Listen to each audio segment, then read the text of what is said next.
Hello po, magandang hapon. Ngayon po ay araw ng Martes. Alas 4:30 ng hapon. Andito ako sa taas ng bahay.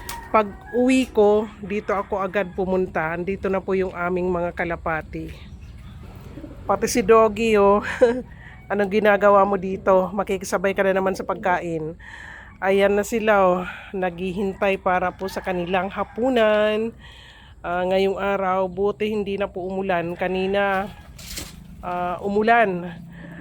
Dito po sa taas, ayan, medyo po may mga tubig pa sa tabi. May mga tubig pa po sa gilid. Ito yung aming mga kalapati. Sandali lang, ha. Kuha tayo ng pagkain. Ayan. Halos puno pa itong lagayan ng kanilang pagkain. Halos isang linggo, yung binibili namin, pinupuno ko po yan. Halos ilang araw din, almost 1 week, para po maubos nito mga kalapati. Ayan. Diyan na sila. Ay, Doggy! Huwag ka magkasabay dyan. Halika. Doggy! Huwag ka dyan. Hindi ka naman ibon. Ayan. Doggy! Ito talaga malikot to. Huwag ka dyan.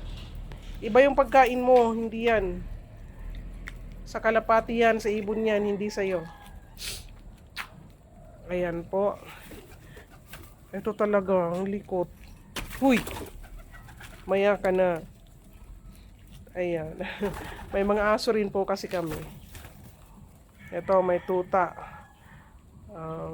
Malikot to. Mamaya ka pa kakain, mamaya.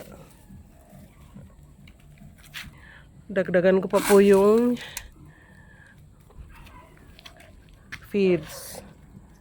Ayan. Para mabusog sila. Merong isa doon, no? Anong klaseng ibon ba yan? Maliit, kulay brown. Ayan po. Sana hindi na umulan. May mga na-stock na tubig dito po sa gilid. Di pa kasi tapos tong bahay namin.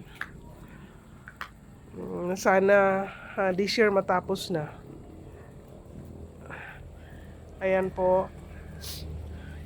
Tapos after nila kumain, maya-maya, yung mga matitira dyan, yan yung sa amin. Yung karamihan, ewan ko kung saan sila umuwi. Pero every morning tsaka hapon andito sila, nag-aabang ng pagkain. So ayan po ang aming mga kalapati dito po sa bahay. Gandang hapon. Ingat po lagi.